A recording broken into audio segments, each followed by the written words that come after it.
नमस्कार। अगर बिहार में एक स्थिर लोकल नौकरी की तलाश है तो ये खबर बिल्कुल सही जगह पर पहुंची है। बिहार सरकार ने, आप जानते हैं, पूरे राज्य में राशन डीलरों के लिए बम्पर वैकेंसी निकाली है। तो चलिए इस शानदार मौके को थोड़ा और गहराई से समझते हैं। और इस मौके की सबसे खास बात क्या है जानते हैं? कोई एग्जाम नहीं है, कोई एप्लीकेशन फीस भी नहीं। मतलब ये एक सीधी भर्ती है और इसके लिए सिर्फ 10वीं पास होना जरूरी है। तो जाहिर है ये उन हजारों लोगों के लिए एक सुनहरा मौका बन जाता है जो कॉम्पिटिटिव एग्जाम्स के चक्कर में नहीं पढ़ना चाहते। तो आज के इस पूरे डिस्कशन में हम क्या क्या कवर करने वाले हैं। पहले तो समझेंगे कि बिहार में ये नया मौका आखिर है क्या, फिर देखेंगे कि कौन कौन इसके लिए एलिजिबल है, किसको ज्यादा तरजीह यानी कि प्रेफरेंस मिलती है, अपने इलाके की वैकेंसी कैसे ढूंढनी है, एप्लीकेशन का प्रोसेस क्या है और हाँ, सिलेक्शन के बाद क्या होगा, सब कुछ एक एक करके। तो सबसे पहले बात करते हैं कि ये मौका आखिर है क्या। देखिए, ये जो पब्लिक डिस्ट्रीब्यूशन सिस्टम है, मतलब जो सरकारी राशन की दुकानें होती हैं, उन्हीं के लिए डीलर्स की भर्ती हो रही है। और सबसे अच्छी बात यह है कि ये एक जिला लेवल की प्रक्रिया है, मतलब नौकरी घर के पास ही मिल सकती है। अब ये भर्ती कितनी बड़ी है, इसका अंदाजा लगाना हो तो पूर्णिया जिले का उदाहरण देखिए। सिर्फ एक जिले में, पूर्णिया में, हाल ही में 386 पद निकाले गए हैं। और ये तो बस एक जिले की कहानी है। इससे साफ पता चलता है कि ये पूरे राज्य में एक बहुत बड़ा भर्ती अभियान चल रहा है। ठीक है, अब आते हैं सबसे जरूरी सवाल पर। क्या कोई इस पद के लिए अप्लाई कर सकता है? मतलब एलिजिबिलिटी क्या है? चलिए देखते हैं कि इसके लिए क्या क्या क्वालिफिकेशंस चाहिए और कौन कौन अप्लाई नहीं कर सकता।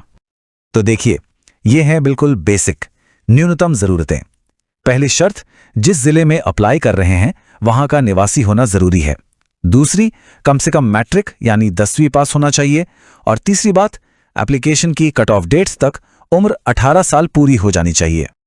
हाँ, ये भी ध्यान रखना जरूरी है कि कुछ लोग इस पद के लिए आवेदन नहीं कर सकते, जैसे कोई भी चुने हुए प्रतिनिधि, मतलब मुखिया, सरपंच, विधायक वगैरह। कोई सरकारी कर्मचारी भी अप्लाई नहीं कर सकता। और हाँ, अगर परिवार में पहले से कोई राशन डीलर है तो वो लोग भी इस भर्ती के लिए अयोग्य माने जाएंगे। अच्छा, भले ही कम से कम क्वालिफिकेशन 10वीं पास है, लेकिन सिलेक्शन में कुछ कैंडिडेट्स को दूसरों से ज्यादा तरजीह दी जाती है। अब ये क्यों होता है और वो कौन लोग हैं, आइए समझते हैं। तो प्रेफरेंस किसको मिलती है? सीधी सी बात है, अगर किसी के पास हायर एजुकेशन है, कंप्यूटर की नॉलेज है, या फिर वो उसी पंचायत या वार्ड के रहने वाले हैं जहां पद खाली हैं, तो उनके चुने जाने के चांसेस बढ़ जाते हैं। इसी तरह जो लोग स्वयं सहायता समूह या सहकारी समितियों से जुड़े हैं, उन्हें भी प्राथमिकता दी जाती है। अब क्योंकि ये भर्ती जिला लेवल पर हो रही है, तो सबसे बड़ा सवाल यही उठता है कि भाई अपने जिले की वैकेंसी के बारे में जानकारी मिलेगी कहां से? चलिए इसका भी पता लगाते हैं। वैकेंसी की सारी जानकारी आपको अपने जिले की जो ऑफिशियल वेबसाइट होती है, यानी NIC वेबसाइट, उस पर मिलेगी। वहां आपको कुछ इस तरह का एक टेबल दिखेगा जिसमें साफ साफ बताया गया होगा कि आपके जिले में एप्लीकेशन खुले हैं या नहीं। जैसा कि यहां दिख रहा है, कुछ जिलों में प्रोसेस चल रहा है और बाकी में भी जल्द ही शुरू होने वाला है। तो ठीक है, अब ये तो पता चल गया कि एलिजिबिलिटी क्या है और वैकेंसी कहां ढूंढनी है। तो अगला कदम है अप्लाई करना।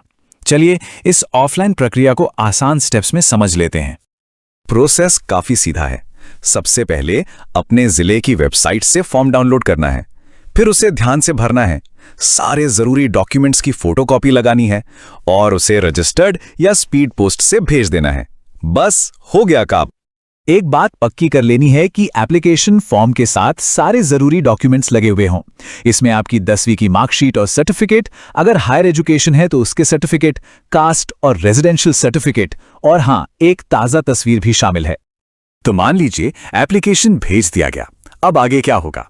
आइए अब सिलेक्शन प्रोसेस और इस नौकरी से जुड़ी कुछ और जरूरी बातों को भी जान लेते हैं। ये सवाल तो मन में आएगा ही कि एप्लीकेशन भेजने के बाद होता क्या है। और अच्छी खबर यह है कि जो सिलेक्शन का तरीका है वो बहुत ही सीधा और पारदर्शी है। और यह है सबसे जरूरी बात, सिलेक्शन पूरी तरह से मेरिट पर होगा। मतलब कोई रिटन एग्जाम नहीं, कोई इंटरव्यू नहीं।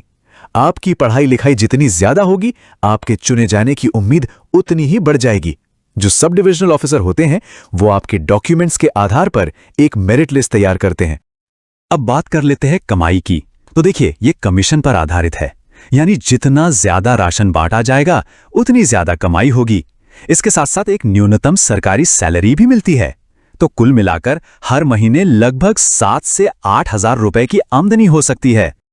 तो कुल मिलाकर इस पूरी प्रक्रिया का निचोड़ यही है कि ये स्थानीय निवासियों के लिए उनकी एजुकेशनल क्वालिफिकेशन के आधार पर एक बेहतरीन मौका है, जिसमें मुश्किल एग्जाम्स की कोई रुकावट नहीं है। और आखिर में एक बड़ा सवाल, क्या लोकल लेवल पर भर्ती का ये जो सीधा और पारदर्शी मॉडल है, ये बाकी ग्रामीण नौकरियों के लिए भी एक मिसाल, एक ब्लूप्रिंट बन सकता है? इस बारे में सोचने वाली बात है।